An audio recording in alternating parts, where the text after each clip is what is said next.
मित्रांनो, पेरू हे लहान मोठ्या सगट आवडणारं फळ आहे. पेरू खाल्ल्याचे फायदे आपणास माहीत आहेत का? पेरूमध्ये 2 व्हरायटी येतात आपल्या महाराष्ट्रात, लाल आणि पांढरा. आतून लाल असणारा पेरू हा अतिशय छान आहे. पांढरा बी छान आहे, पण लाल पेरूमध्ये साखरेचं प्रमाण कमी असल्यामुळं मधुमेहांच्या रुग्णासाठी, डायबिटीजवाल्यासाठी लाल पेरू उपयुक्त आहे. आणि पांढऱ्या पेरूच्या तुलनेत लाल पेरूमध्ये साखर कमी असते, साखरेचं प्रमाण कमी असते. बघा कशा प्रकारे पेरू लागलेले. हा लाल पेरू आहे. साखरेचं प्रमाण कमी असून लाल पेरूमध्ये अँटीऑक्सिडंट हे सुद्धा असतं आणि बऱ्या प्रमाणात विटॅमिन सी पांढऱ्या पेरूच्या तुलनेत लाल पेरूत जास्त आढळून येतं. आणि परत काय पोटॅशियमचं प्रमाणसुद्धा जास्त असतं. त्याच्यामुळं ब्लड प्रेशरवाल्या लोकांनाही हा लाल पेरू खाण्यास अतिशय उपयुक्त आहे.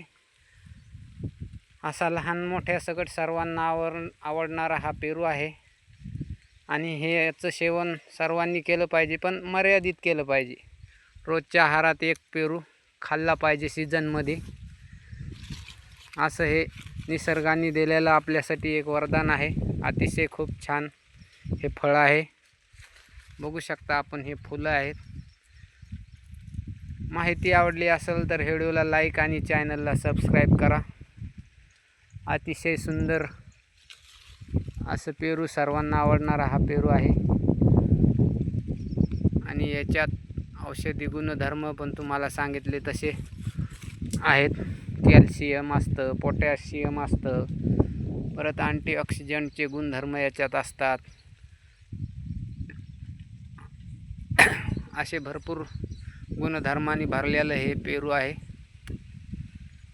तर धन्यवाद मित्रांनो. माहिती आवडली असेल तर व्हिडिओला लाईक आणि चॅनलला सबस्क्राईब करा.